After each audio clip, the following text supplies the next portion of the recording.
AITA for refusing to let my sister move in with me after she accused me of ruining her life.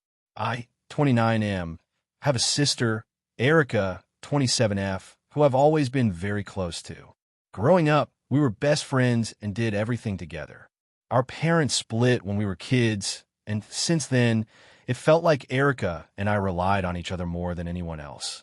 We shared everything, from toys as children to secrets as teenagers, and eventually, we both moved out of our parents' house around the same time.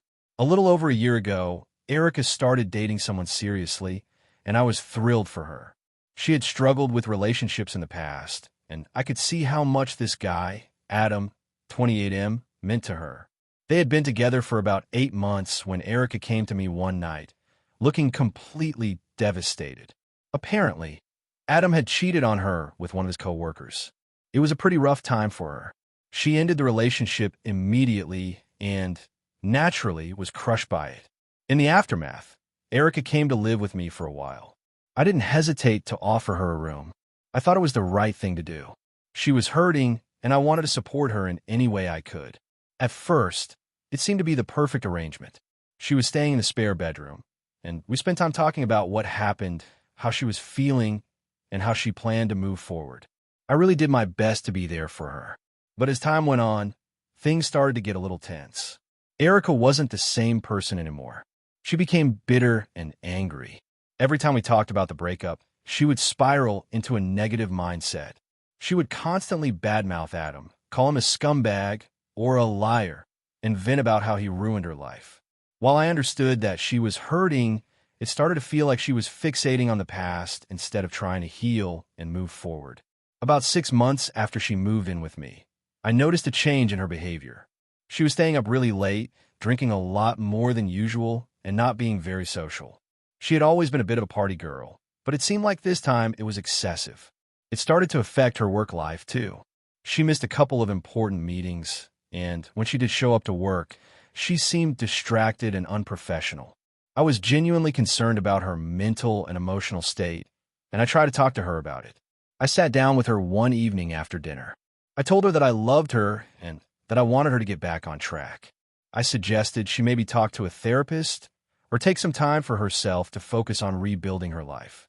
She looked at me, visibly angry, and told me that I didn't understand what she was going through and that I couldn't fix her life. I felt frustrated, but I respected her boundaries and decided not to push her any further. But then things got worse. Erica's behavior became even more erratic.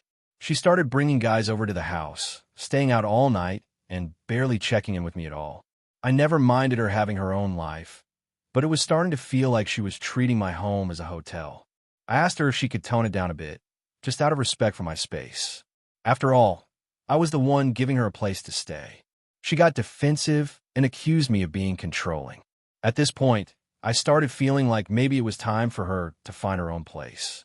I had given her ample time and space to heal, and I felt like the support I was offering was being taken for granted.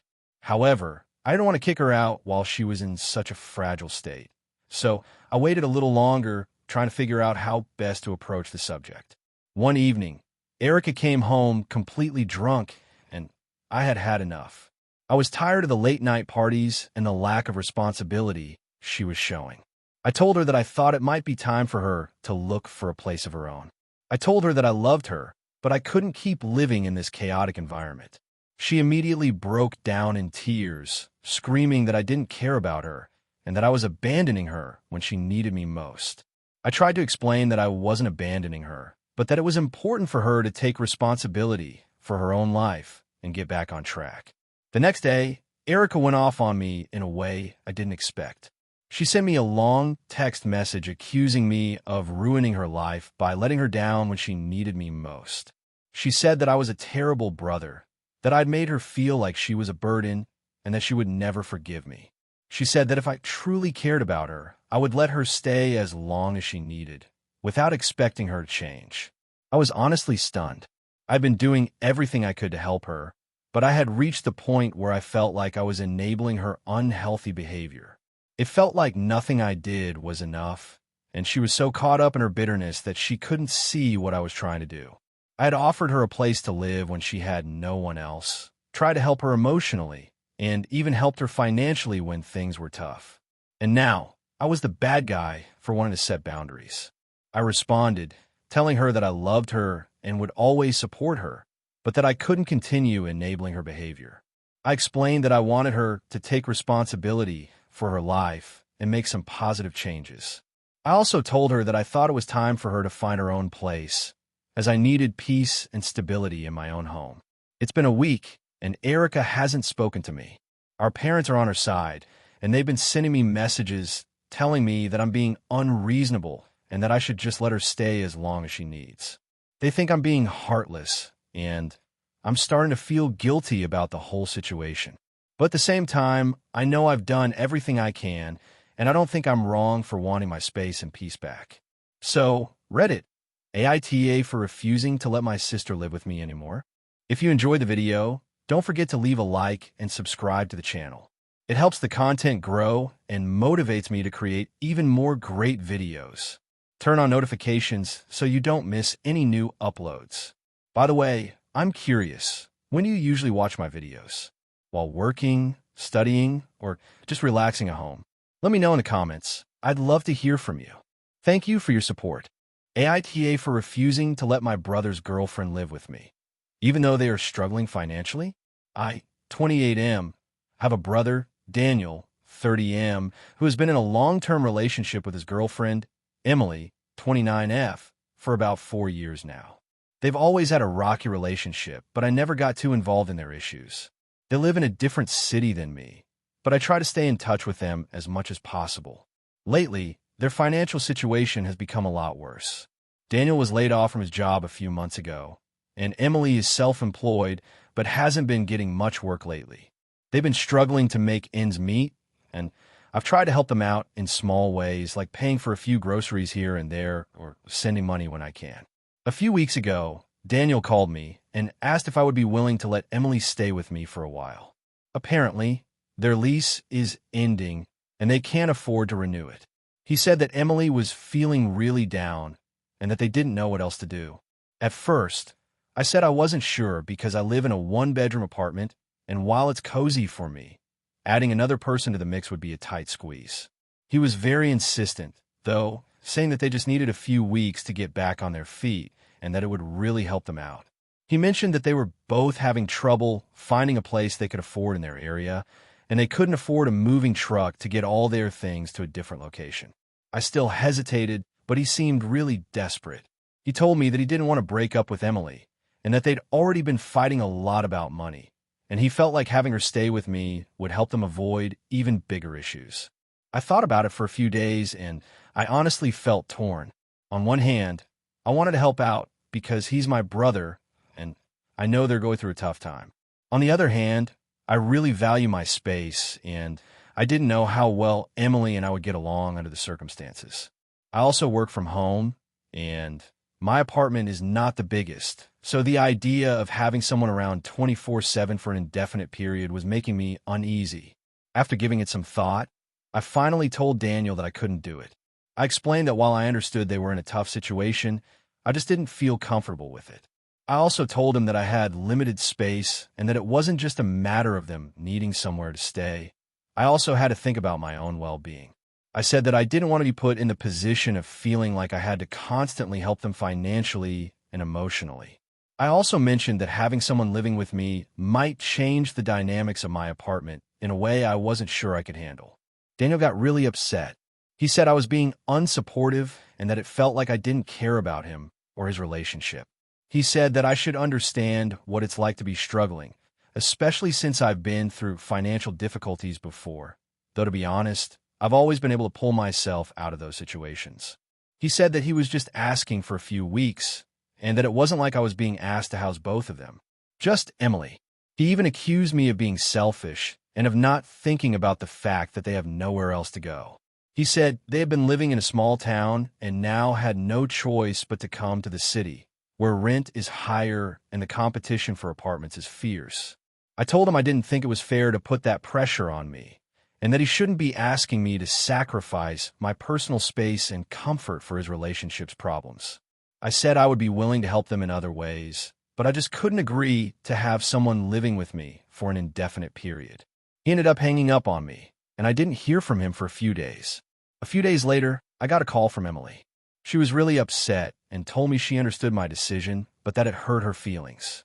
She said she thought I was a person who cared about family, and that it felt like I was choosing my comfort over helping out. She told me that Daniel was really disappointed in me, and that she felt bad for asking in the first place, but that she thought I would have said yes. After that, things got weird. Daniel and I had a few more awkward conversations, but we never really resolved it. He kept bringing up the fact that I refused to help, and I started to feel like he was holding it against me. I reached out to try to apologize, not for my decision, but for the way things had spiraled, but he didn't seem interested in talking. Emily, on the other hand, would occasionally text me updates on how they were doing and what they were trying to do to find a new place, but it just felt strained. I started to feel guilty about it, but at the same time, I couldn't shake the feeling that I was right to stand my ground. I've always prided myself on being independent and protecting my own space, and I didn't think it was fair for him to ask me to put my life on hold for their situation. I also felt like I was setting a precedent that could be problematic in the future. If I agreed to this now, where would it end? Would I be expected to house them again in the future? Would I be expected to give up more of my time and energy for them? And for Emily, who I don't even have a super close relationship with. Now, they're still struggling, and I know they're looking for a place to stay, but I'm wondering if I made the right call. Daniel hasn't really spoken to me much since our disagreement, and I can tell he's still upset. Emily still occasionally reaches out, but it feels like everything is strained. I guess I'm wondering if I was too harsh in saying no, or if I had the right to prioritize my own needs and boundaries over their financial problems. So, AITA for refusing to let my brother's girlfriend stay with me, even though they're struggling financially. AITA for refusing to let my sister borrow my car after she wrecked it the last time. So, I, 29M, have a younger sister, Lily, 24F. Growing up, we were pretty close, but as we've gotten older, we've drifted a little. I've always been the more responsible one. At least that's how I see it. And Lily has always been a bit reckless and impulsive, especially with money and things that belong to other people. This has caused some tension between us over the years, but we've managed to maintain a relatively peaceful relationship. Until recently. A couple of months ago, Lily asked if she could borrow my car. At the time, I was hesitant because, frankly, she's not the best driver. She's had her license for a few years, but has been in multiple accidents. Nothing major, but enough to make me wary. She also doesn't take great care of things. Her car's been totaled twice, and she doesn't exactly have the best track record when it comes to returning things in the condition she borrowed them. But despite all that, I reluctantly agreed because she promised she would be careful, and she told me she needed it for a job interview across town. I know she was desperate for a new job, so I wanted to be supportive. The problem? She wrecked it. Again, not a huge accident, but enough for me to have to spend a lot of time and money getting it repaired. She said it wasn't her fault that the other driver ran a red light, but I couldn't help but feel frustrated. I was furious. My car had been my pride and joy for years, and now it was in the shop because of her carelessness. I didn't yell at her immediately, but I definitely expressed how disappointed I was.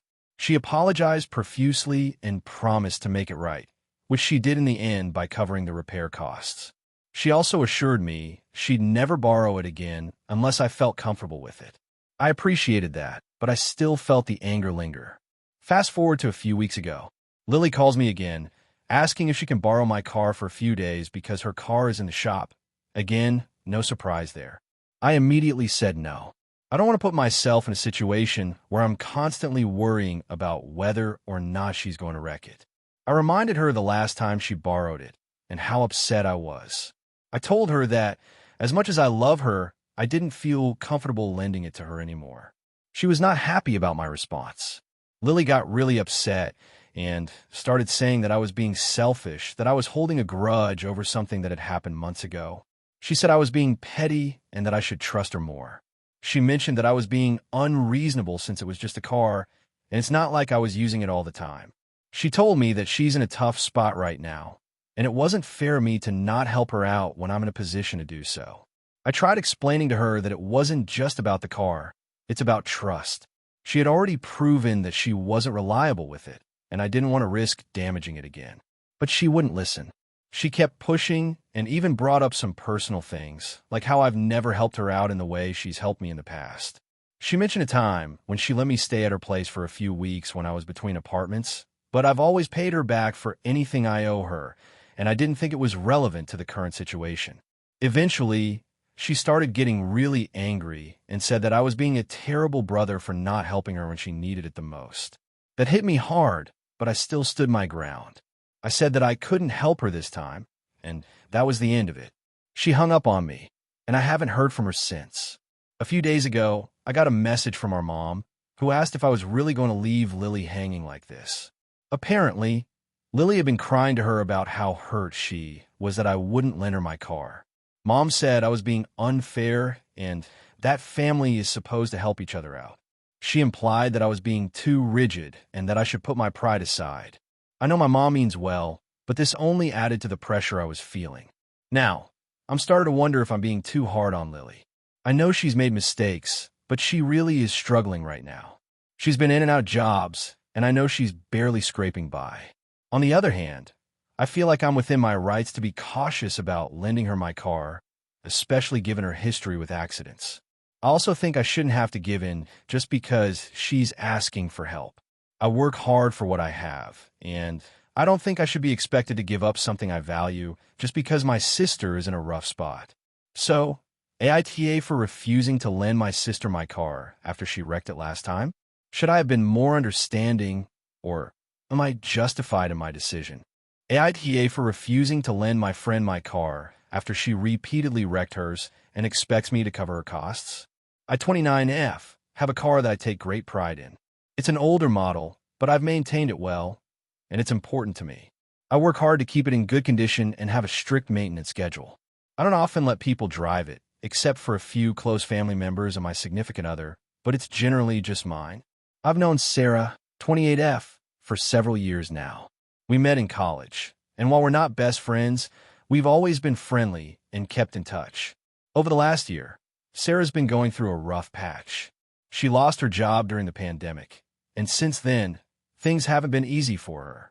She recently got a new job, but it's not a high-paying one, and she's still struggling financially.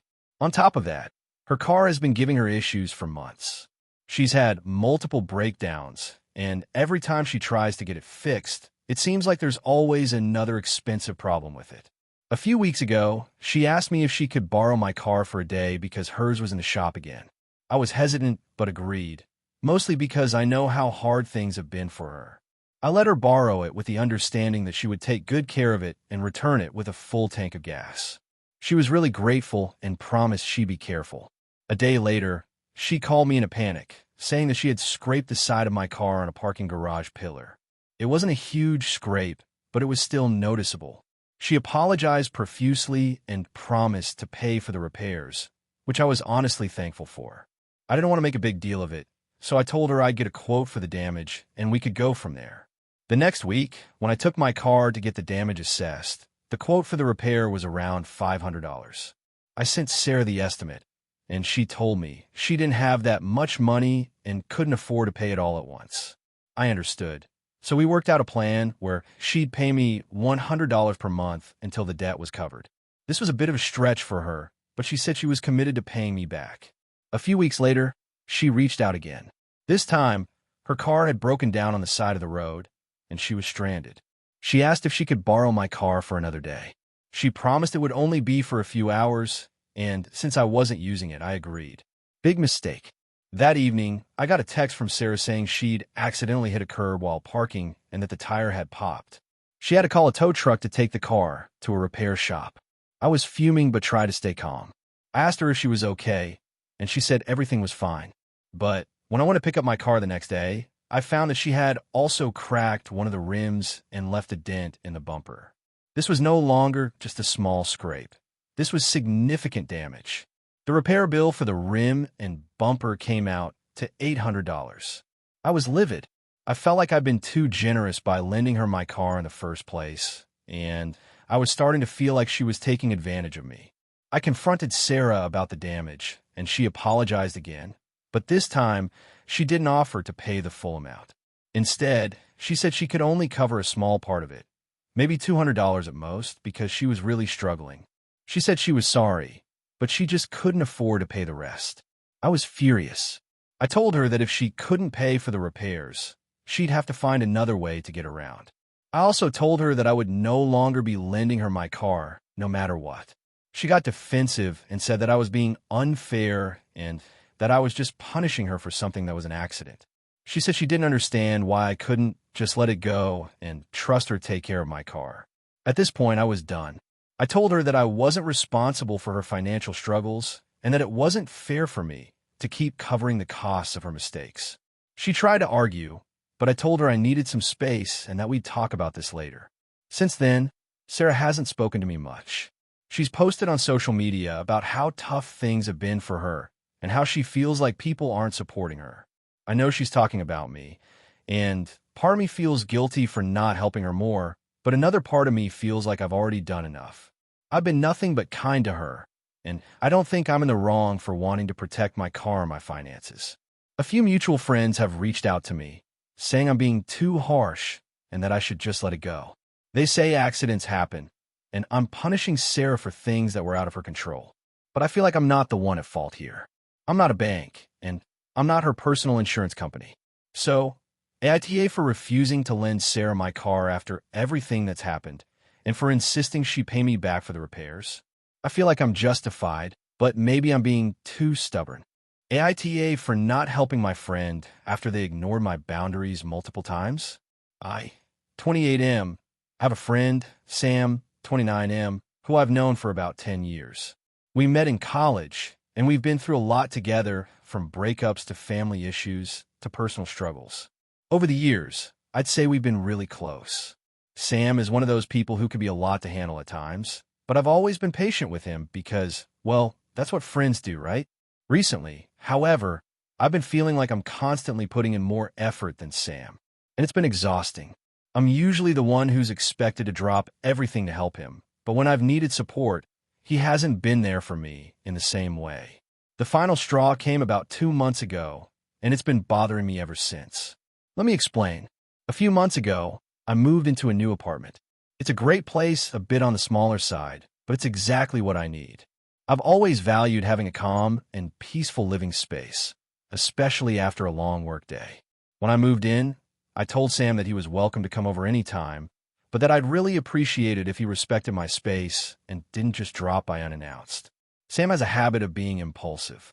He'd show up at my door at random times, usually without calling first, which could be fine sometimes but became really disruptive for me, especially when I was busy or tired. So, I laid out my boundary. I told him to please give me a heads up before coming over, just so I can make sure I'm available. I didn't think it was too much to ask. Sam seemed to understand at the time, but I soon realized he didn't really take it seriously. A couple of weeks later, I was wrapping up work late one evening when I heard a knock on my door. I opened it, and there was Sam, standing there with a six-pack of beer and a pizza. "What's up, man? I thought we could hang out," he said, as if it was the most casual thing in the world. I was pretty shocked. I had specifically asked him not to just show up unannounced. I'd had a long day and honestly just wanted to relax. But I didn't want to be rude, so I let him in, figuring I could make the best of it. We hung out for a bit, but it was clear that Sam was being really oblivious to how tired I was. He talked nonstop about his job and his latest relationship drama, and I kept giving him subtle hints that I needed some quiet time. Finally, around midnight, I told him I was heading to bed. He was clearly annoyed, but left without much protest. The next day, I sent him a message, gently reminding him again about the boundary I'd set. I explained that I valued my peace and quiet, and I needed him to respect my space, especially when I've asked for it. Sam apologized and said he understood, but honestly, I didn't feel like he took it seriously. Sure enough, just a few days later, the same thing happened. I was having a quiet evening, trying to catch up on some personal stuff, and once again, Sam knocked on my door unannounced. This time, I was fed up. I told him straight up that I wasn't in the mood to hang out and that I needed some alone time. Sam didn't take it well. He argued that I was being too uptight and that it wasn't a big deal. He made me feel like I was overreacting. I tried to explain, calmly, that it was about respecting my needs, not about him personally. But Sam wasn't having it. He got defensive and stormed off, calling me selfish and saying that I was always shutting him out. I'll admit I was hurt. I tried to be clear and kind in setting my boundary, but it felt like Sam wasn't hearing me at all. Over the next couple of days, we didn't talk much. I didn't want to argue, and honestly, I needed some space to process everything. A week later, Sam messaged me, asking if I wanted to hang out. I was still upset, but I agreed to meet up for coffee. When I saw him, he was acting like nothing had happened. It felt like he had just swept everything under the rug. I couldn't ignore it anymore, so I brought up how his actions had hurt me. That's when things took a turn for the worse. Sam completely flipped the narrative. He told me that I was being unreasonable and that I was being a bad friend for not letting him come over when he needed me. He said that he's always there for me when I need him, but that I was too busy and too much of a loner to make room for him in my life. He said that it felt like I was shutting him out and that I didn't care about him. I was floored. I felt like I was the one who had been ignored and dismissed. I tried to defend myself, but Sam kept interrupting and acting like I was the one at fault. Eventually, I just told him I couldn't do this anymore and walked away. After that, I took some time to think about the situation. I realized that for a while now, Sam had been ignoring my boundaries and my needs. He would ask me to help him out with things without ever asking if I was available or if I was okay. He'd call me late at night with his problems, expecting me to drop everything. It wasn't just about this one incident. It had been building up for a while. I'm the kind of person who values clear communication and mutual respect in my friendships. But with Sam, I felt like I was constantly walking on eggshells. I had tried to be patient, but I was at my breaking point. I knew I needed to stand firm on my boundaries, but that also meant that I had to take a step back from his friendship. I told Sam I needed space to figure things out, and that I couldn't continue being friends under these conditions. Sam didn't take it well. He accused me of abandoning him and said that I was too busy for him and too selfish. He went on to post vague statuses on social media, calling out his so-called friends for not being there for him. The posts were clearly aimed at me, and it hurt. It felt like Sam was trying to guilt-trip me into coming back into his life, but I stuck to my decision. Now, I'm stuck wondering if I made the right choice. I feel bad because I know Sam has a lot of personal struggles, and I've always tried to be there for him. But at what point do my boundaries and my well-being come first? Am I being too harsh by pulling away from this friendship? Or am I just holding firm on something that was necessary for my mental health? So, AITA for not helping my friend after he ignored my boundaries multiple times. AITA for telling my friend I don't want to hang out with her anymore because of her constant negativity. I, 26F, have a close friend, Sarah, 26F, who I've known since high school. We've always gotten along really well, and she's been one of my best friends for a long time. Over the years, though, things have started to change. I'm not sure when exactly started, but recently I've begun to feel drained every time I hang out with her, and I'm honestly starting to feel like I can't deal with her constant negativity anymore. At first, it was just small things. She'd always be complaining about her job, her family, her dating life, and the general state of the world. It wasn't a huge deal at first, because we all vent sometimes, and I figured it was just a phase. But over time, it became a pattern. Every single conversation with her turned into a complaint session. If we were talking about something positive, she'd find a way to bring it down. For example, if I mentioned a recent trip I took and how much fun it was, she'd bring up how she couldn't afford to travel or how terrible her last vacation was. If I said I was doing well at work, she'd tell me how much she hated her job and how much she was stuck there. Even when I tried to suggest a solution or talk about something fun or positive, she'd either shut it down or find a way to make it about something negative. At first, I tried to be patient. I'd listen to her, offer advice, and support her. But eventually, it started to feel like I was the one constantly giving energy without receiving any back. I tried to talk about my own life, but she would barely engage or quickly change the subject back to something negative. It was exhausting. I started to dread our hangouts because I knew it would be the same thing. I love Sarah, and I care about her, but it felt like the friendship had become one-sided, and I was losing my enthusiasm for it. One night, we were hanging out at my place, and the conversation took the same familiar turn. She started going off about how terrible her family is and how they don't support her, how her job is a dead end, and how she felt like she was never going to get ahead in life. I sat there listening, but at that point, I was just mentally checked out. I tried to offer a couple of suggestions, like maybe talking to her family about how she felt or looking into different job opportunities, but she just brushed them off, saying things like it's not that simple or no one understands. I felt myself getting frustrated, and I realized I was no longer enjoying spending time with her. After a long while of listening to this, I finally snapped. I told her, honestly, Sarah, it feels like every time we hang out, you're just complaining about everything. It's exhausting. I can't keep up with this negativity anymore. I don't want to hear about how bad everything is all the time. She got really quiet and then asked me what I meant. I told her that I still cared about her, but that I felt like our friendship had become a constant cycle of negativity, and it was starting to affect my own mental health. I explained that I felt drained after spending time with her and that I needed space from all the complaining. I also mentioned that it felt like she didn't really care about the good things in my life, and it was hard for me to be excited about sharing them with her when it always led to a negative turn. Sarah seemed really hurt. She told me that I was being selfish and that she had been going through a lot and that she needed me to be there for her. She said she didn't understand why I couldn't just listen to her vent and support her through her struggles. She started saying that if I didn't want to be friends anymore because she was struggling, then maybe I wasn't a real friend. She also said that I didn't appreciate her and that it felt like I was just abandoning her when she needed someone the most. I felt guilty, but at the same time, I was starting to feel like I had reached my breaking point.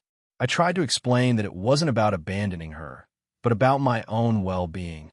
I told her that I was more than happy to be there for her and listen to her when she needed it, but that I couldn't be her constant emotional outlet if it was always negative.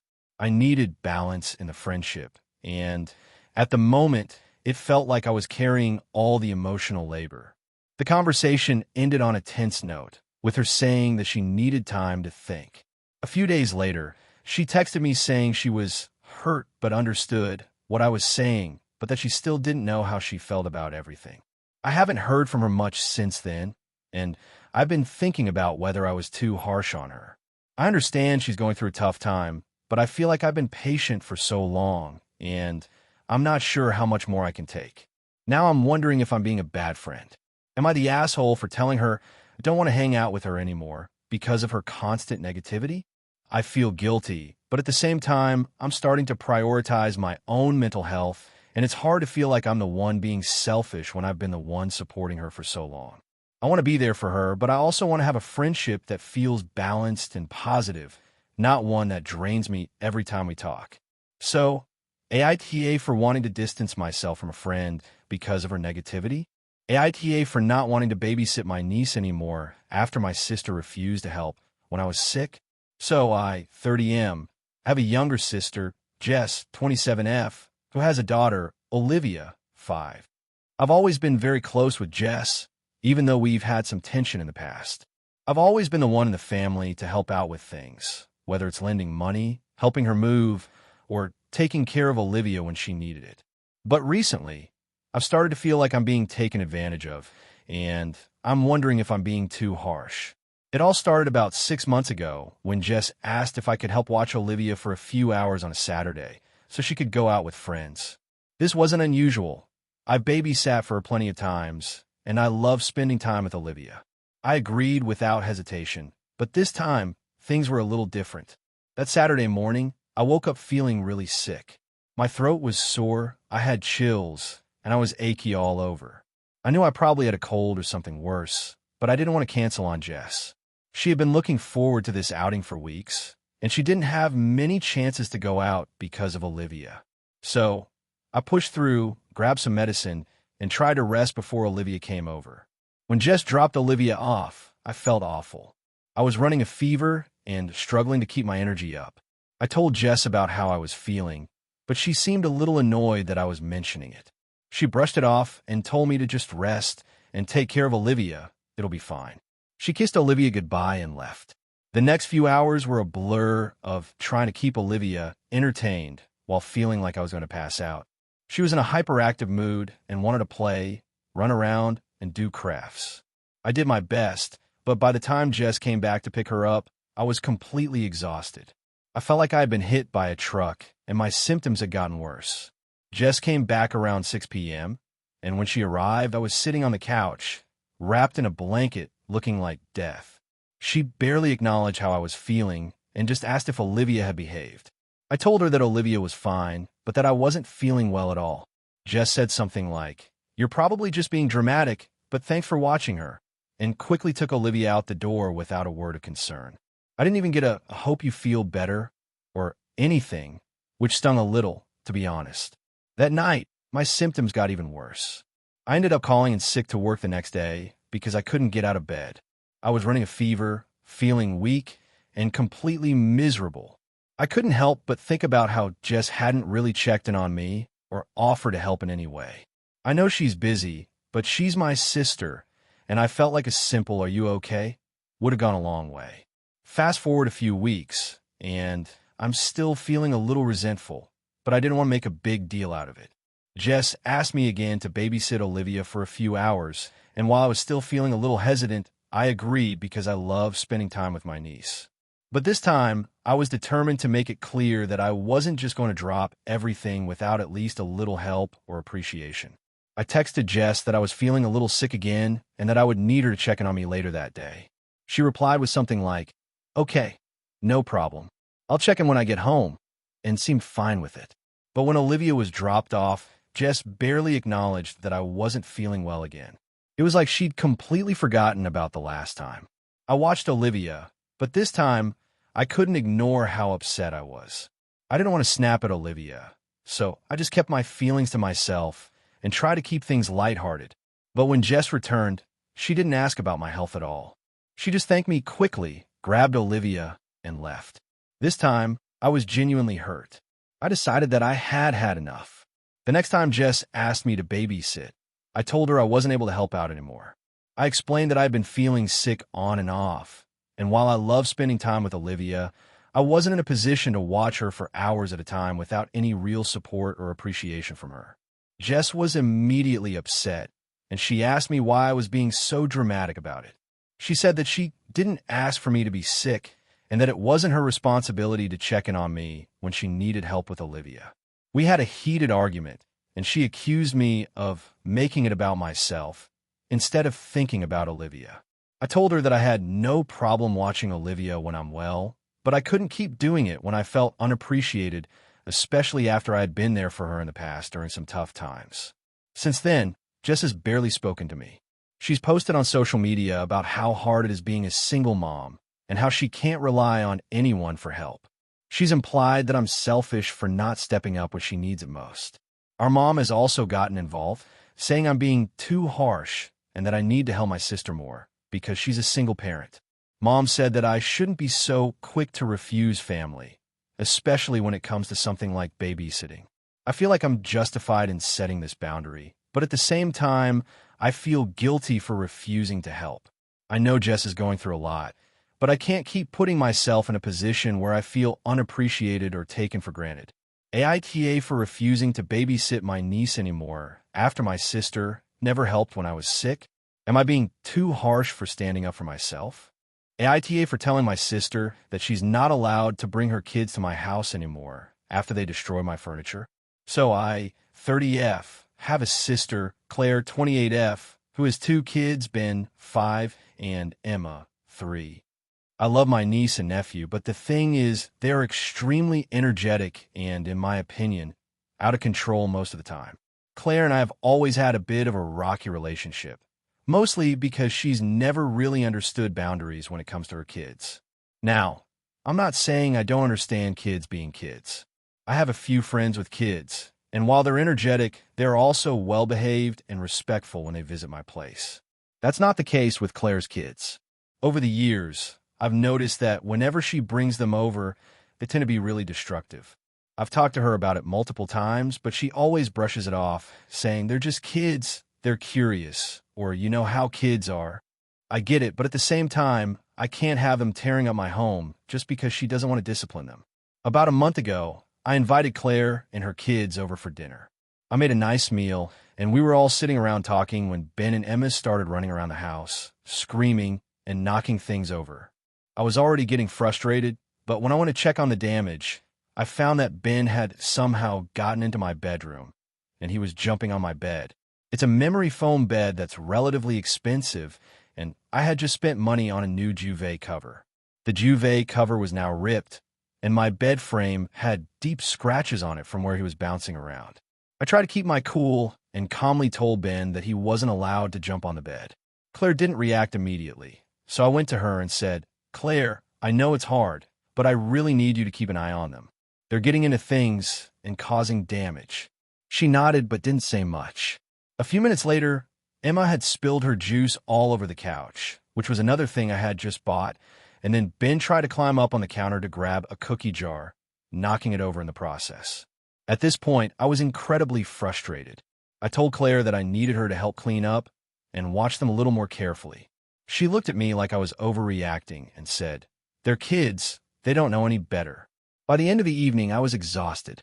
My house was a mess, the couch was soaked, the bed was ruined, and I just felt drained. I didn't say anything to Claire directly about how upset I was, but I did text her later that night. I told her that I needed her to be more mindful of my home when she brought the kids over, and that I would appreciate it if she could help keep them in check. She responded with something like, "You're really sensitive about your stuff. I didn't think you'd be so uptight about it." That comment really stung, and I started to feel like Claire was dismissing my concerns and not taking them seriously. I decided that I needed to set some clear boundaries, so I texted her a few days later saying, "I really love having you and the kids over, but I'm going to need to limit the visits for now. I can't keep replacing or fixing things that get broken. I don't want to sound harsh, but I just need to protect my space." Claire was upset when she read the message and called me immediately. She told me I was being ridiculous and that I was making a big deal out of nothing. She also said that I was being selfish because she couldn't afford to take the kids to any kind of activity or entertainment outside of the house. I tried to explain to her that I wasn't trying to be mean, but I couldn't keep having them over if they weren't going to respect my home. She told me I was punishing her kids for being kids and that I was overreacting. We ended up getting into a huge argument on the phone. She accused me of not caring about her or her kids, and I felt like she was completely ignoring my side of things. I told her that I wasn't trying to punish anyone, but my furniture and belongings weren't cheap, and I had to set boundaries. She kept saying things like, "Well, if you don't want us over, just say it, and you're not the only one with a busy life." After our conversation, I felt guilty. I felt like maybe I was being too harsh, and that I was blowing things out of proportion. But at the same time, I really felt like she wasn't respecting my wishes, and I was starting to feel like I was walking on eggshells every time she came over. I reached out to a few of my close friends to get their perspective. Some of them said I was totally right to set boundaries and that I shouldn't have to put up with constant damage to my home. Others, however, told me that I was being too hard on Claire and her kids, and that I should try to be more understanding since she's going through a tough time. One of my friends even said, "They're just kids, they'll grow out of it." I've been really torn ever since. I want to have a relationship with Claire and her kids, but I also feel like my boundaries are being completely disrespected. I don't want to be the aunt who doesn't allow her niece and nephew over, but at the same time, I don't want to keep fixing things that they break. I'm really starting to feel like there's no balance here. So, AITA for telling Claire that she's not allowed to bring her kids over anymore after they destroyed my furniture, and I've already asked her to be more mindful. I feel like I'm doing the right thing, but now I'm starting to second-guess myself. Hey friends, if you enjoy this content, don't forget to like the video and share your thoughts in the comments. We really want to know what you like and what could be improved. What do you think of the video? Are there any topics you'd like to see in future videos? Your feedback really helps us get better. Thanks for being with us. AITA for telling my best friend she can't bring her new boyfriend on our planned trip. I, 30F, have a best friend, Hannah, 29F, who I've known since college. We've been inseparable for almost a decade, and our friendship has always been something I've cherished deeply. Hannah and I have always had this unspoken understanding that we were each other's ride or die, and over the years, we've made a lot of great memories together. We both have demanding careers, so we've always looked forward to our annual trips, just the two of us, to unwind and reconnect. Every year, without fail, we plan a week-long getaway. It's something we've done since we were in our mid-20s, and it's always been an opportunity for us to catch up, share stories, and just relax without any distractions. This year, we've been talking about a trip to a beach resort. We both needed a break, and the idea of spending a week by the ocean, relaxing, and enjoying some downtime sounded like a dream come true. The issue began when Hannah started dating a new guy, Luke, 30M, about 3 months ago. Now, I'm always happy for her when she's in a relationship, and I genuinely want her to be happy. The problem is that Luke is, well, not someone I feel particularly comfortable with. He's nice enough, but he's a bit too much for me. He talks constantly about himself, rarely asks questions about others, and seems to be more interested in impressing people than genuinely connecting. To be honest, I find him a little exhausting, and I wasn't sure if I was ready for him to be part of our annual trip. I didn't want to overstep, so I kept my feelings to myself. However, as our trip drew closer, Hannah casually mentioned that she was thinking about bringing Luke along. She said that they had been getting really serious, and it would be great for him to come along, especially since it was a relaxing trip. I was taken aback, but tried not to show it. I thought, maybe I'm overreacting, maybe he'll be fine. But I started to feel uneasy. The whole point of these trips was to reconnect with Hannah and spend quality time together. Just the two of us. I tried to approach the situation calmly. I told her that I was looking forward to our trip, and I was really hoping it would be just the two of us this time, like it always had been. I said I was worried that having a third person would change the dynamic and make it less special. Hannah seemed a bit taken aback, but told me she thought it would be fine and that it wouldn't change anything. She mentioned that Luke was really easygoing and wouldn't interfere with our time together. But something about the way she said it made me feel like she wasn't fully considering my feelings. I tried again to explain my perspective, saying that I really needed some time just with her to recharge, and I felt like this was our tradition. It was important to me. I told her that while I liked Luke, I didn't feel ready to have him join what was supposed to be our special time. I also mentioned that I wanted her to enjoy her relationship with him without feeling like she had to divide her attention. Her response caught me off guard. She said I was being selfish and that I was trying to control the trip. She said I was being overly attached to a tradition and that I was making her feel guilty for wanting to share something important to her with someone who was becoming a big part of her life. She added that I was being dramatic and should be happy for her, especially since she hadn't asked me to do anything major to accommodate Luke. I felt terrible. I had no intention of making her feel guilty or trying to control her life. I just wanted the trip to be about us.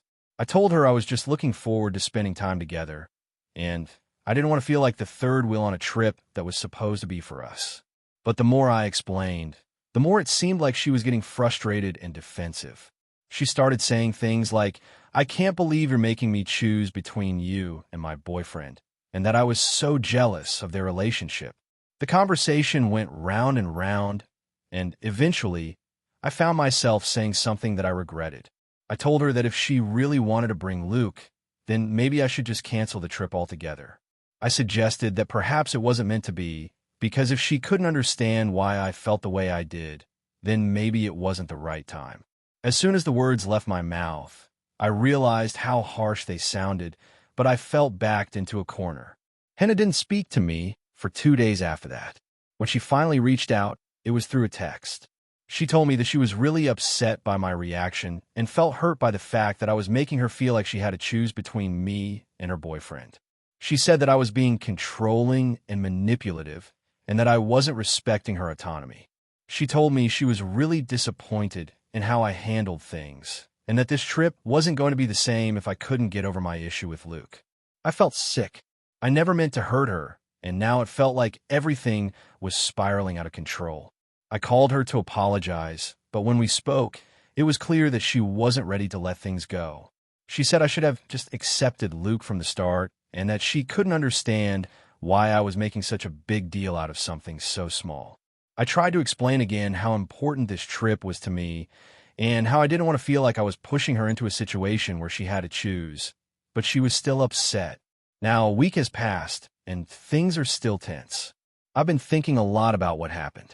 I don't think I'm wrong for wanting to preserve the tradition of just the two of us on the trip, but I also understand that she's in a new relationship and wants to include Luke in her life. The problem is, I don't feel like I'm being heard, and I don't know if I'm asking for too much. I've considered compromising and saying that Luke can join us for part of the trip, but I'm not sure if that will make things worse or if it will just make everyone uncomfortable. I don't want to lose my best friend over this, but I also don't want to sacrifice my own feelings and needs. So, AITA for telling my best friend she can't bring her new boyfriend on our planned trip. AITA for kicking my roommate out after she repeatedly disrespected my boundaries. I, 24F, have a roommate, Jesse, 25F, who I've been living with for about a year. We met through a mutual friend and decided to rent a place together since we both needed an affordable living situation. Everything was fine at first, but lately I've been feeling like I've been pushed to my limits. I don't know if I'm being unreasonable, so I'm here to ask if I'm the asshole for making the decision to ask her to leave.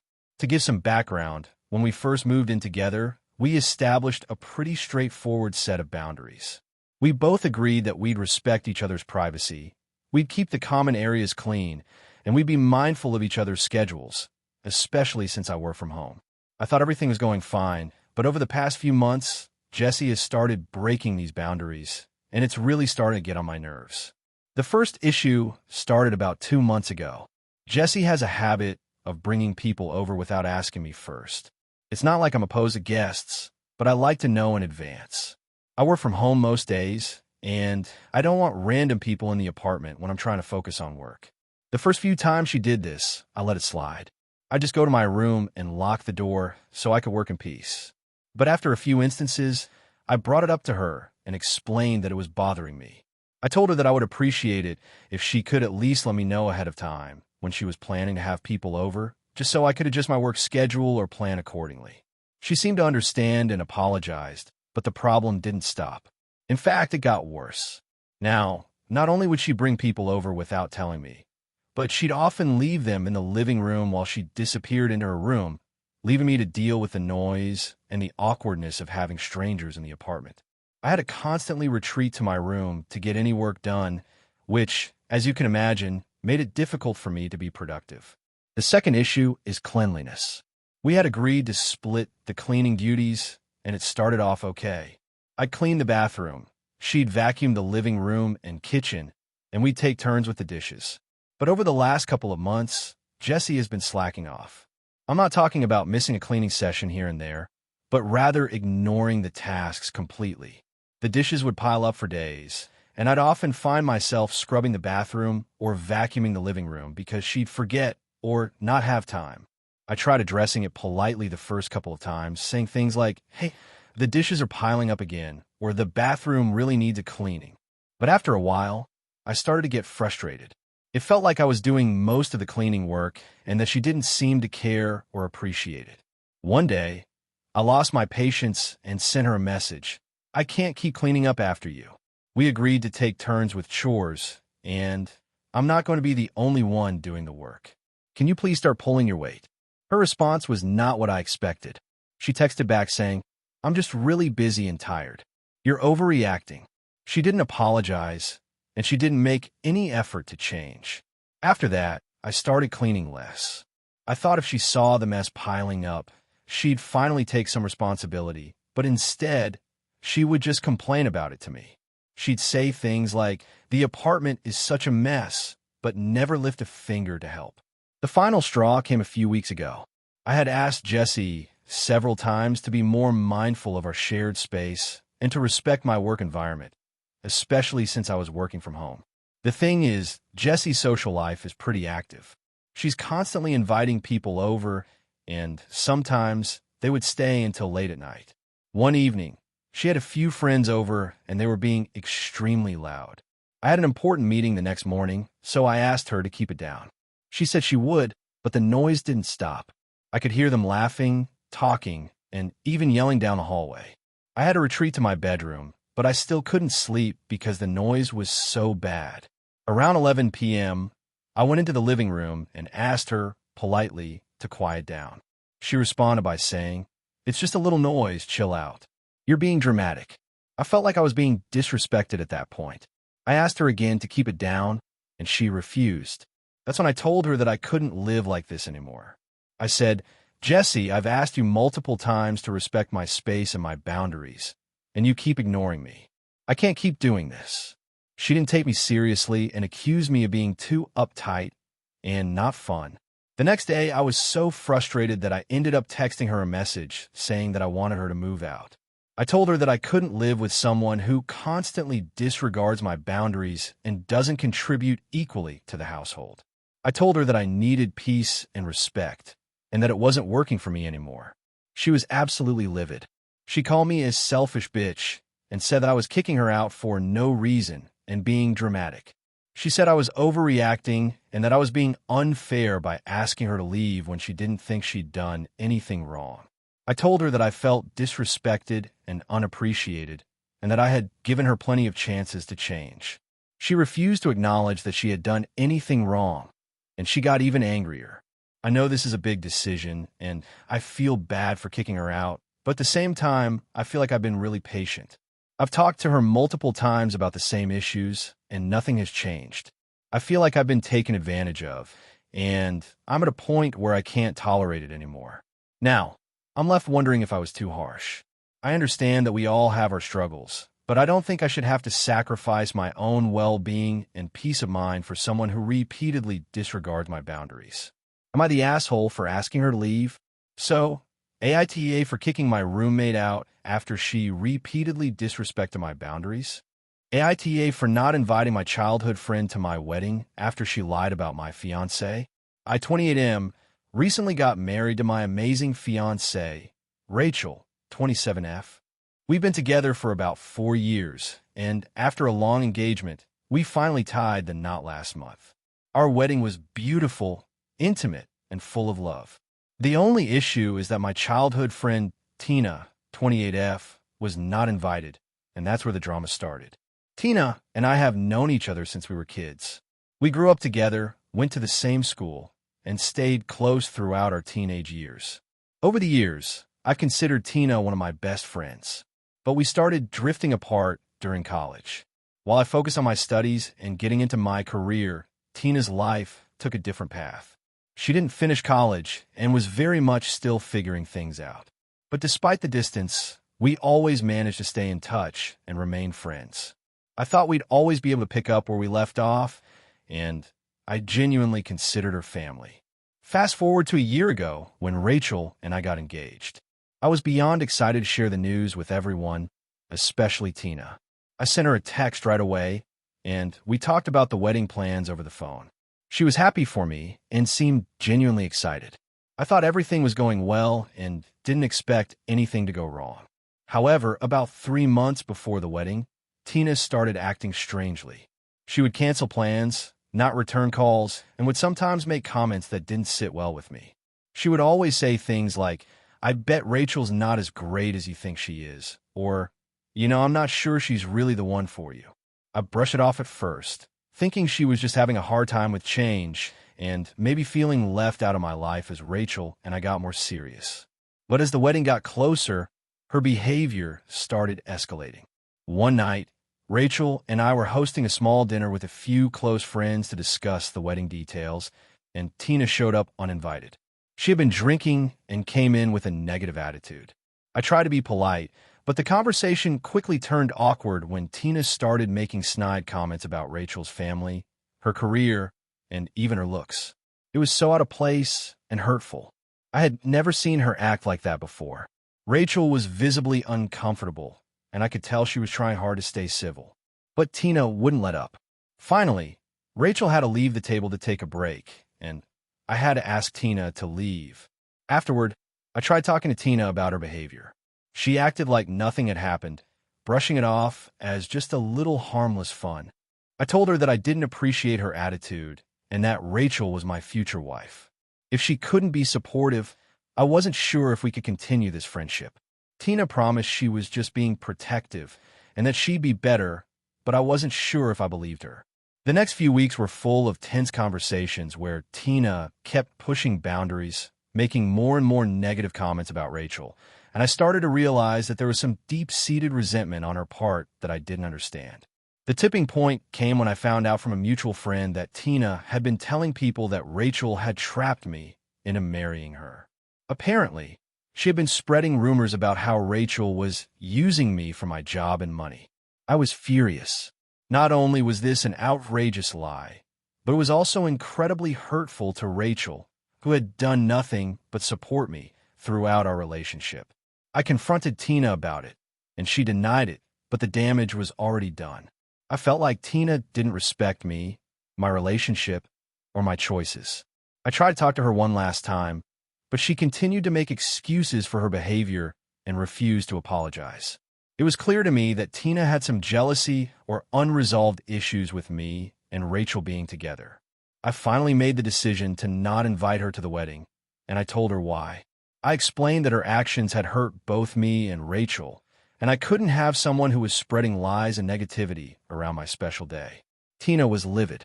She accused me of throwing away a 20-year friendship and said I was choosing Rachel over her. She told me I'd regret not having her there, but I stood firm in my decision. On the day of the wedding, Tina showed up uninvited, trying to cause a scene at the entrance.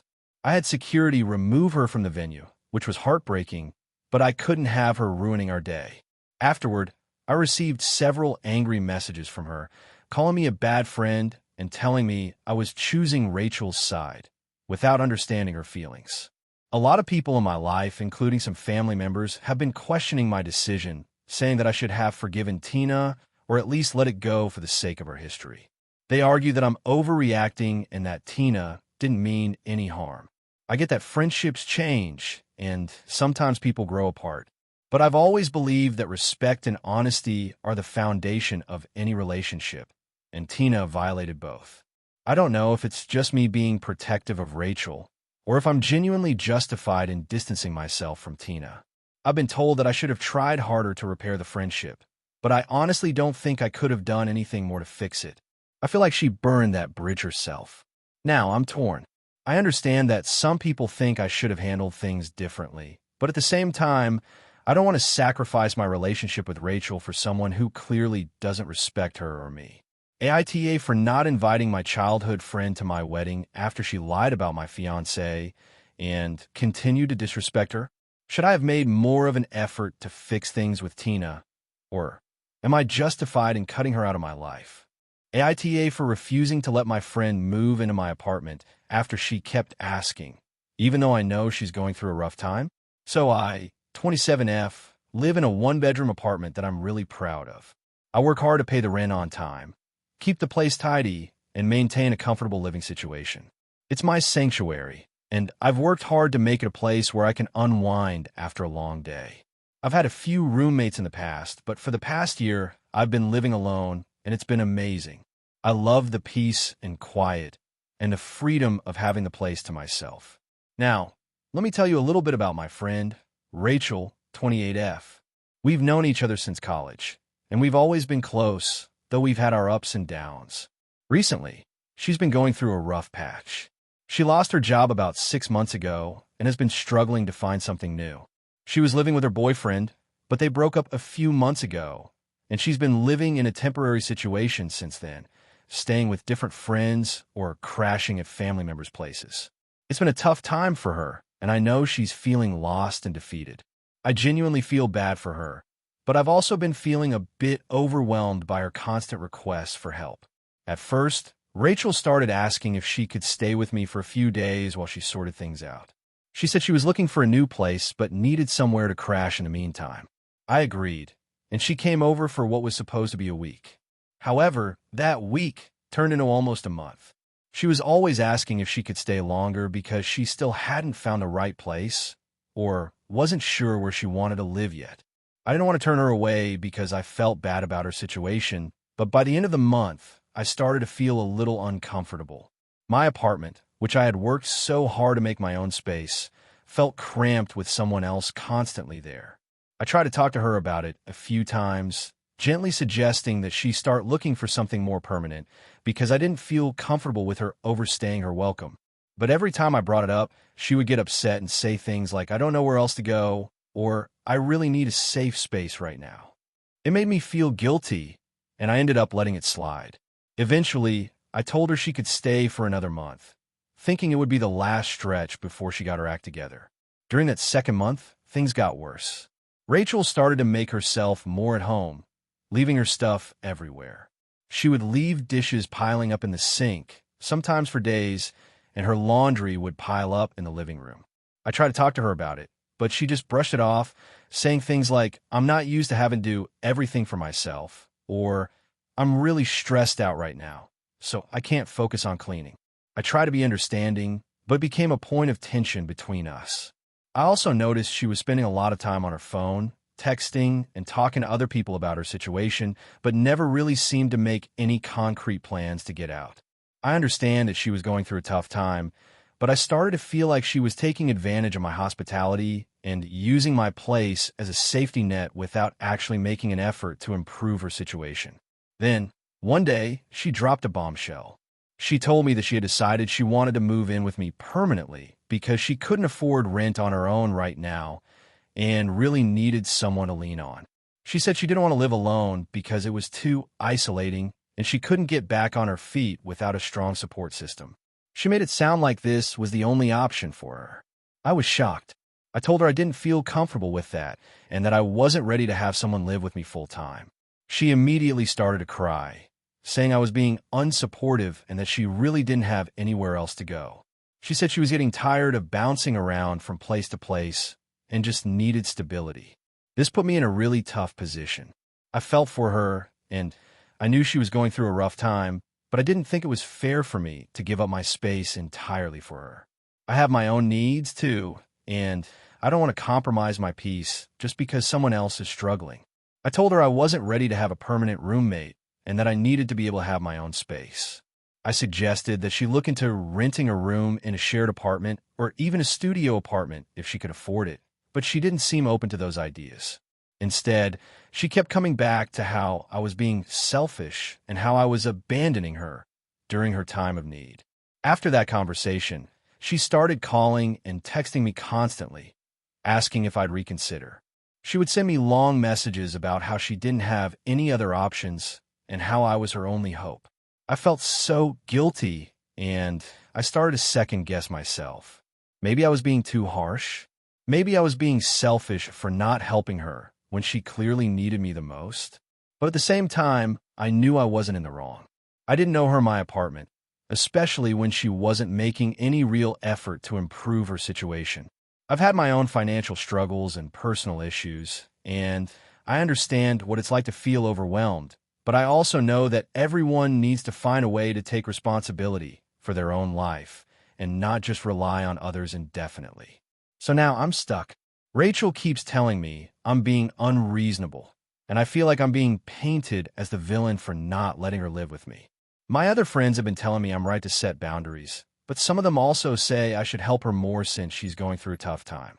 I don't want to be the bad guy, but I also don't think I should have to sacrifice my own well-being just to make someone else feel comfortable. AITA for refusing to let Rachel move in with me permanently, even though she's going through a rough time. AITA for not inviting my sister to my birthday, because she showed up uninvited to my last few parties and made a scene every time. I, 28F, have a sister, Laura, 26F, who has always been a little, difficult to deal with.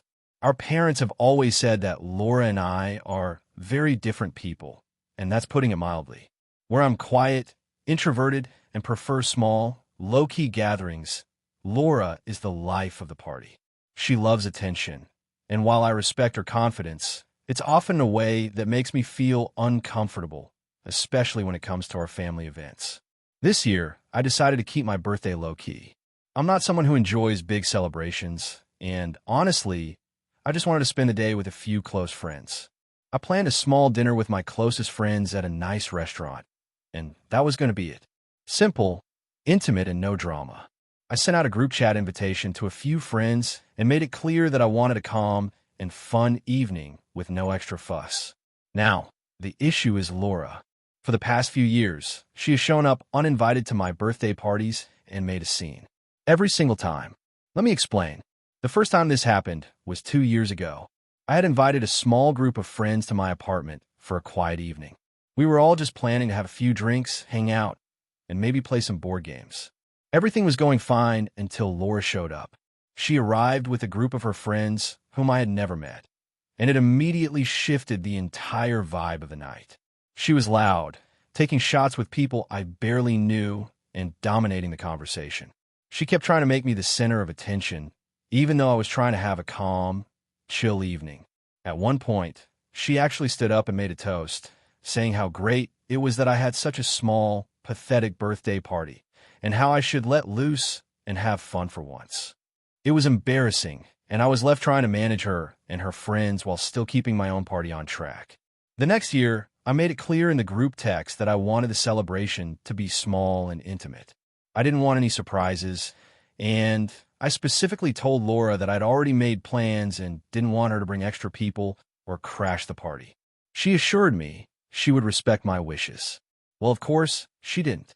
This time, she showed up with her boyfriend and 2 of her friends, and once again, they took over the evening. She spent most of the night telling everyone how boring my friends were and making weird comments about how my life was too predictable. She started drinking heavily and started fighting with her boyfriend in front of everyone, which turned the whole vibe of the party into one huge mess. At one point, my friends were all sitting in the corner, quietly watching the chaos unfold. I felt incredibly uncomfortable and ended up ending the party earlier than planned. By the time last year's birthday came around, I was honestly dreading it. I knew what was going to happen, and I tried to set even clearer boundaries. This time, I sent out a more formal invite and asked everyone to RSVP so I could have a better idea of the number of people coming. I even specifically told Laura that I was going for a quiet dinner with close friends, and I didn't want any surprises. Of course, she showed up uninvited with a group of people, including her new boyfriend at the time, and started loudly making conversation with everyone at my table. She started ordering drinks for everyone, even people who didn't want them, and making everyone feel pressured to party harder. At one point, she grabbed the microphone from the restaurant's karaoke system and started singing, completely interrupting the dinner. It was the last straw for me, and I ended up leaving the restaurant early because I felt so uncomfortable. Now, with my birthday coming up again, I decided to keep it simple and not invite Laura at all. I didn't want to deal with the same thing happening again. I made the decision to just invite a small group of close friends, the ones who respect my boundaries, and people who understand my desire for a calm, low-key evening. I didn't want to make a big deal out of it, but I also knew I couldn't handle another year of the same chaos. I was nervous about telling Laura. I knew she'd be upset, but I didn't want to deal with the stress and drama again. When I finally told her that I wasn't inviting her to my birthday this year, she completely lost it. She accused me of being mean and cold, and said I was being a selfish sister for not letting her be a part of my life. She said I was punishing her for nothing and that I was ridiculous for not just accepting her for who she is. She even said that I was trying to control her by not letting her attend my birthday. I tried to explain that it wasn't about not wanting her there, but about the fact that every time she came to my birthday, it turned into a circus. I told her that I love her, but that I needed a calm, peaceful evening, and her behavior in the past had made that impossible. I told her that I didn't want her to feel bad or excluded, but that I needed to set some boundaries for myself this year. She didn't take it well. She called me a control freak and told me that I was being ridiculous for even thinking about asking her not to come. She then told me that if I really cared about her, I'd let her come, and if I didn't want her there, then maybe we're not as close as I thought.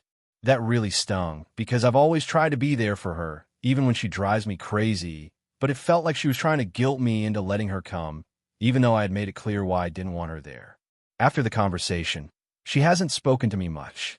She sent me a text the next day saying, "Fine, I won't come, but don't expect me to be around for your other milestones."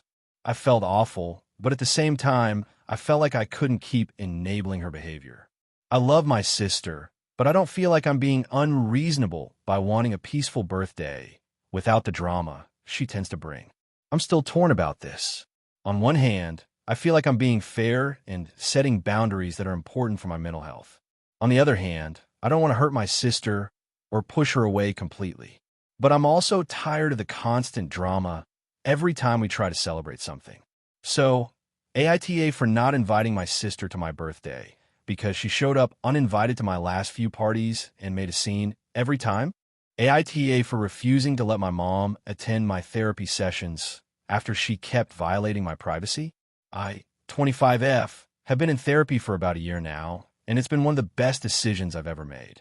It's really helped me deal with a lot of things in my life, including my anxiety, my relationship with my mom, and some childhood trauma. I've been working hard to improve my mental health, and it's been a long and difficult journey. However, my mom, 53F, has recently started to get involved in my therapy in a way that I'm not comfortable with, and I'm not sure if I'm being unreasonable. To give you some context, my mom and I have always had a complicated relationship. Growing up, she was emotionally distant and often overbearing. She would criticize my appearance, my grades, and my social life, and she didn't really provide the emotional support I needed. I've spent a lot of time in therapy working through how her actions affected me, and I'm just now starting to understand how deeply those things impacted my self-esteem and sense of security. As I got older, I tried to have open conversations with her about my feelings, but she'd often dismiss them, tell me I was too sensitive, or make excuses for her behavior. It's been a tough process, but I've come to terms with the fact that my mom is not the type of person who will ever give me the emotional validation I've always wanted. That's something I've had to work through in therapy as well. A few months ago, I started to notice that my mom was becoming more interested in my therapy sessions. At first, it seemed harmless. She'd ask me how it went or if I learned anything interesting. I'd give her general answers like, "It was good, we talked about setting boundaries," or "we worked on some anxiety management techniques." But then, her questions started getting more personal. She'd ask me specific things about what I discussed, and I started to feel uncomfortable. I would try to deflect the questions by saying that it was private, but she would get upset and insist that she just wanted to know how I was doing. After a while, it became clear that she wasn't just curious about my therapy sessions. She was trying to control what I shared with my therapist. One day, she asked me if I was talking about her in my sessions. I was taken aback, but I tried to keep things neutral and said, "Yes, sometimes, but I talk about a lot of things. It's all about helping me get better." She looked at me with this hurt expression and said, "I just want to make sure you're not saying bad things about me. I don't want to be the reason you're so messed up." I tried to explain that therapy wasn't about blaming anyone, and it was more about understanding how the past had shaped my feelings and reactions. But that conversation stuck with me, and I started to realize that my mom was not respecting my privacy or my boundaries around therapy. It felt like she was trying to control the narrative of our relationship, and I was starting to get frustrated. Then things escalated. One day, my mom asked me if she could come to one of my therapy sessions. I was shocked. She explained that she thought it would help her understand me better and that she wanted to know exactly what I was working on. I immediately said no, and I tried to explain that therapy is a private space where I work through my feelings without judgment or interference. I told her that it wasn't something I was comfortable with, and I needed that time for myself. She didn't take it well. She argued that she was my mother and that she had a right to be involved in my healing process. She said that if I was going to therapy to fix our relationship, then she deserved to be a part of that process. She even brought up how much she had sacrificed for me over the years and how she was just trying to help. I still refused. I told her that therapy is not something to be shared with others, especially when I'm still processing difficult emotions. I emphasized that I needed to have the space to talk about things that might be painful without worrying about how she'd react. She looked devastated, and we ended the conversation in silence. The next week, she called me again and asked the same thing, but this time, she was more persistent. She said she thought I was shutting her out and that she felt excluded from my life. She said that if I didn't let her be involved, I was making her feel like a bad mother. It was clear to me that she wasn't respecting my boundaries, but she was twisting my refusal into something that made me feel guilty. I tried to explain again that I needed space for myself, but she accused me of blaming her for everything and said I was just using therapy to hold grudges. She said I was acting like I didn't care about her feelings, and that if I didn't include her, she would feel like I was cutting her out of my life. At this point, I started to feel a lot of pressure. It felt like she was trying to guilt-trip me into letting her attend my sessions, and I was starting to feel overwhelmed. I didn't want to upset her, but I also didn't want to sacrifice my mental health or my therapy space just to make her feel better. It was a difficult position to be in, but I stood firm. Now, it's been a couple of weeks since that last conversation, and my mom hasn't spoken to me much. I feel guilty because I know she's hurt, but at the same time, I feel like I'm finally putting myself first for the first time in my life. Therapy has been my safe space, and I don't think it's healthy for her to be involved in that process. I've been wondering if I made the right call. I know my mom wants to be involved in my life, but I don't think I'm wrong for wanting to keep therapy private. I also don't want to let her manipulate me into feeling guilty for setting boundaries, but I still feel like maybe I've taken it too far. So, AITA for refusing to let my mom attend my therapy sessions after she kept violating my privacy. AITA for refusing to let my brother move in after he sold his house and expects me to take him in. I, 30M, have a brother, Dylan, 32M, who's always been a bit of a free spirit. Growing up, he was always the adventurous one, going from one thing to the next, never really sticking to any one job or situation for too long. I've always been the more stable one. Steady job, steady relationships, and a sense of responsibility that comes with that. Dylan and I have had a rocky relationship over the years, but we've always maintained a basic level of respect for one another. Or so I thought. About 3 months ago, Dylan sold his house. He didn't give much explanation as to why other than that he was ready for a change. I thought it was a bit weird since he had only lived there for a couple of years, but I didn't press him for details. He told me he had a new plan, that he was going to travel for a while and figure things out. I thought, well, that sounds like him, always on the move, doing his own thing. I assumed he had it all figured out. Fast forward to a couple of weeks ago, when Dylan called me out of the blue. He was in a bit of a panic and told me that his plan to travel had fallen through. He said he hadn't been able to find work that would let him do it, and his savings were running low. Then, he hit me with a bombshell. He needed a place to stay for a couple of weeks until he figured out what to do next. At first, I was shocked, but I told him that he could stay with me for a little while if it was only temporary. I have a 2-bedroom apartment, and while it's not the biggest place, it has enough room for us both. Dylan agreed, and I told him I'd help him look for short-term housing while he figured things out. We both agreed it would be a short arrangement. I cleared a space for him and made sure he knew he could sleep in the spare room. Everything seemed fine at first. He settled in, and we both went about our lives. But it became quickly apparent that Dylan had no intention of leaving anytime soon. Days turned into weeks, and Dylan kept saying things like, "I'll get around to finding something soon," or "I'm not in a rush, just trying to get my head together." Meanwhile, I was trying to juggle my own routine while having him there. It wasn't terrible at first, but it became clear that his presence was starting to affect my life in ways I hadn't anticipated. He started leaving his things everywhere, clothes, dirty dishes, random items, in places where they didn't belong. I'd ask him to clean up after himself, and he'd either brush it off or do it half-heartedly. Then came the noise.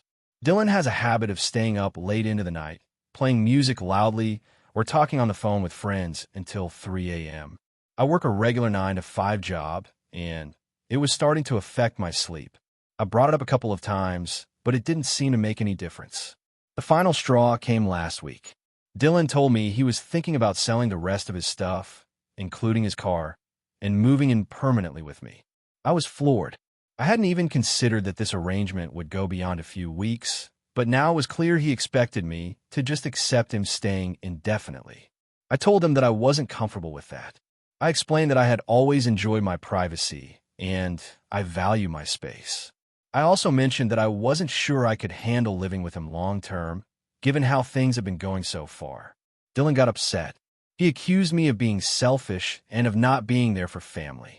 He said I was being unreasonable and controlling because I was expecting him to just figure it out on his own. He claimed that I was being too rigid and that he had nowhere else to go. He even said that I was acting like a stranger to him and that family should always help family in times of need. It felt like he was guilt-tripping me, and honestly, I didn't appreciate it. He kept bringing up how much I owed him for all the times he had helped me in the past, even though none of those times involved him living in my space permanently. I tried to explain that this wasn't about me not wanting to help him out. I wanted to help, but living together permanently wasn't something I was willing to do. I said I would help him find a more permanent place to stay, whether it was helping him rent a room or find a short-term lease. I even offered to help him with his finances to get him back on his feet, but I told him I wasn't willing to have him live with me long-term. Dylan didn't take this well. He became defensive and told me I was just like everyone else who'd ever abandoned him when things got tough. It's been a week since that conversation, and things have been tense between us. He stopped talking to me as much, and he's been staying out late more often.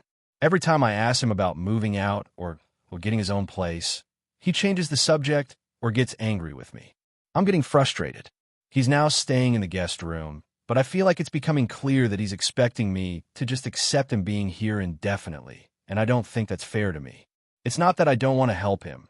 It's that I have my own life, and I'm not ready to sacrifice my living situation for someone who doesn't seem to respect the boundaries I've set.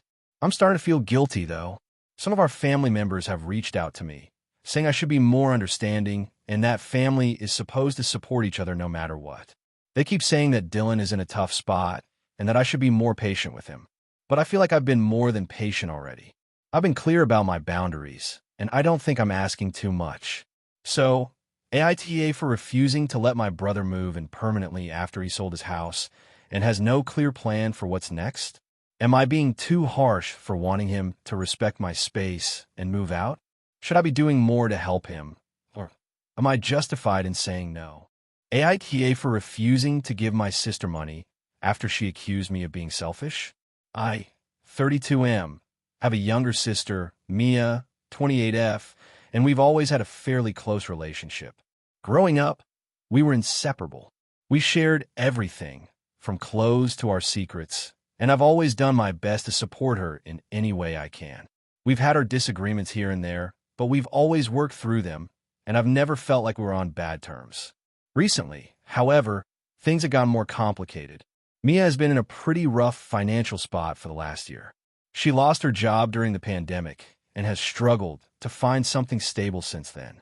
She's always had a history of impulsive spending, and I've tried to help her manage her finances before.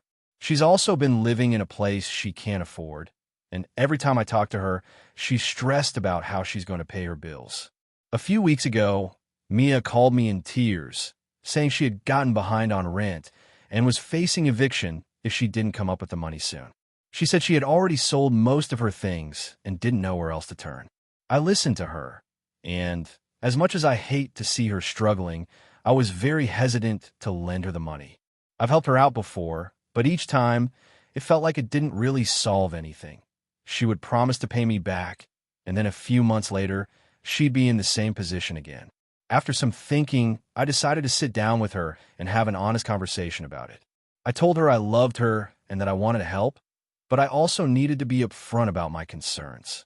I explained that I couldn't just keep bailing her out because I didn't think it was helping her long-term. I suggested that she start looking for a more affordable place to live and offer to help her with a budget plan if she was open to it. I also told her that if she really needed the money to avoid eviction, I could lend her a smaller amount, but I couldn't give her the full amount she was asking for. Mia didn't take my response well. She became really upset, accusing me of being unsupportive and selfish. She said that I was judging her and that I clearly didn't care enough about her to help her when she needed it the most. She said that my financial stability meant that I didn't understand what it was like to struggle, and she felt like I was just throwing my privilege in her face. She kept saying, "If you were a real brother, you'd just help me out without all the lectures." The conversation ended with her hanging up on me, and I didn't hear from her for a few days. I felt awful. I hated that she was in such a terrible position, and I genuinely wanted to help, but I also didn't think I should enable her behavior. I've always tried to be supportive of her, but it seemed like nothing was ever enough. I knew that if I gave her the money, it would be a temporary fix, and she'd be right back in the same situation before too long. I've already had to lend her money in the past, and she's never paid me back fully. It made me question if I was doing the right thing by refusing to give her the full amount. After a few days, she called me again. This time, she was calmer, but she was still angry. She told me that I was ruining our relationship and that I'd regret it if I didn't help her now. She said she didn't want to have to rely on anyone else, but at this point, she didn't have a choice. She told me that she was going to be evicted and that she didn't have any family or friends who could help her, which made me feel even more guilty. I told her that I understood she was in a difficult position, but that I still couldn't give her the full amount she was asking for. I reiterated that I wanted to help her get back on her feet, but I didn't think giving her a large sum of money was the solution. I suggested again that she start looking for a more affordable place to live and even offered to help her with the moving process. She didn't respond well to that either. She accused me of being a hypocrite and too good for her, saying that I was prioritizing my own comfort over her well-being. She then started bringing up things from our past, saying that I never really understood her struggles and that I was always the perfect one in the family. She said that I had everything and that it was easy for me to sit back and be critical of her. At this point, I was really hurt. I don't think I've ever been perfect, and I've always tried to help her when I could. I've given her advice, listened to her problems, and done my best to support her, but I didn't think it was fair for her to accuse me of being a bad brother just because I was trying to set boundaries. I don't think it's unreasonable to expect someone to take responsibility for their own finances, especially when they've been given multiple chances before. I ended the conversation by telling her that I loved her and would always be there for her, but that I couldn't keep enabling her. I said that if she really wanted to get out of this situation, she needed to take the steps to make it happen, and I would be happy to support her in that process. I haven't heard from her since. Now, I'm feeling really conflicted. On one hand, I know I did what I thought was best for both of us. I love my sister, and I want her to succeed, but I don't think throwing money at the situation is going to solve anything. On the other hand, I can't help but feel like I might have let her down. I know she's struggling, and I hate that she feels like I'm abandoning her. But I also feel like if I keep bailing her out, she's never going to learn how to manage her finances. So, AITA for refusing to give my sister money after she accused me of being selfish. Thank you for watching until the end. If you enjoyed this video, don't forget to like and subscribe to the channel so you won't miss new videos. Also, leave a comment. I'd love to hear your thoughts. Your support and engagement mean a lot to me. See you in the next video.